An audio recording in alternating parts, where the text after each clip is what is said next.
Si je vous dis le mot chanvre, vous pensez à quoi? Si vous êtes comme la majorité des personnes, vous pensez à la drogue et vous avez envie d'appeler la police pour me dénoncer parce que je suis en train de faire de la publicité pour des stupéfiants.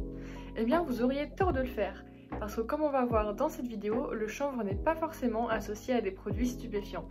Vous êtes curieux d'en savoir plus? Alors c'est parti pour un petit question-réponse sur le thème du chanvre. Mais le chanvre, c'est ce qui est utilisé pour faire le cannabis? Oui, le chanvre c'est la plante qui est utilisée pour produire de la drogue, notamment du cannabis. Mais il faut bien faire attention à différencier ces catégories.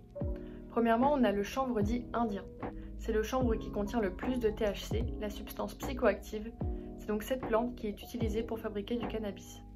Ensuite, il y a le chanvre dit sauvage.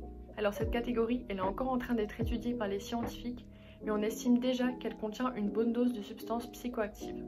Alors beaucoup moins que le chanvre indien, mais ça reste quand même une drogue. Et enfin, il y a la catégorie qui nous intéresse, le chanvre dit industriel. C'est de cette catégorie dont on parle dans notre article et sur laquelle on va se pencher. Cette catégorie de chanvre ne contient qu'une dose infime de substances psychoactives. Est-ce que le chanvre c'est forcément un produit stupéfiant? Comme on vient de le voir, toutes les variétés de chanvre ne contiennent pas la même quantité de substances psychoactives. Dans le cas du chanvre industriel, c'est une plante qui a été spécialement produite en laboratoire pour contenir moins de 0,3% de THC, la fameuse substance active. Avec cette quantité, la plante, qu'on qualifie d'ailleurs de cultivar, ne peut en aucun cas être considérée comme une drogue. Alors la quantité limite, c'est l'INRA, Institut National de la Recherche Agronomique, qui la définit et qui veille à ce qu'elle soit respectée dans toutes les cultures de chanvre. On ne peut pas cultiver n'importe quelle variété de chanvre. Alors en effet, toutes les variétés de chanvre ne peuvent pas être cultivées. La seule qui est autorisée à ce jour, c'est le chanvre industriel dont nous venons de parler. Cette variété a été acceptée par la France et par l'Europe comme étant la seule possible à cultiver. Et ça a été validé par le Code de la santé publique pour le cannabis.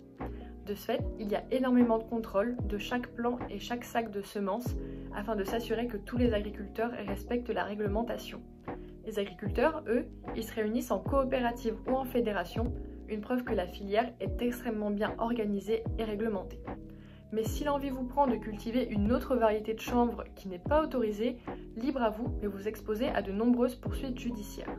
Ça peut aller jusqu'à 20 ans de réclusion et 7 500 000 € d'amende par rapport aux quantités que vous cultivez. Si j'étais vous, je tenterais pas. Le chanvre c'est dur à cultiver et en plus on peut même pas en produire en France. Eh bien c'est faux. En réalité, la culture du chanvre est bien moins compliquée et bien plus accessible que ce qu'on pourrait penser. Pas besoin d'aller voir Pablo Escobar en Colombie. En fait, cette plante, elle s'adapte à tous les sols, donc déjà, on est tranquille. Et ensuite, elle peut pousser à des amplitudes de température comprises entre 7 et 30 degrés, ce qui concerne la majorité de notre territoire et en toute saison. En plus de ça, elle n'a besoin que de très peu d'eau pour pousser. C'est pour ça qu'on voit apparaître de plus en plus de producteurs de chanvre, partout sur le territoire français, mais également dans notre belle région, les Hauts-de-France. Même si je vous avoue que pour la partie un petit peu d'eau, bon, on en donne un petit peu beaucoup, mais c'est pas grave. Et d'ailleurs, pour la petite anecdote, le chanvre français aurait été, selon certains, amené par l'empereur Charlemagne lui-même. Comme quoi le chanvre français, ça date pas d'hier. Et voilà, c'est la fin de notre petite vidéo sur le chanvre.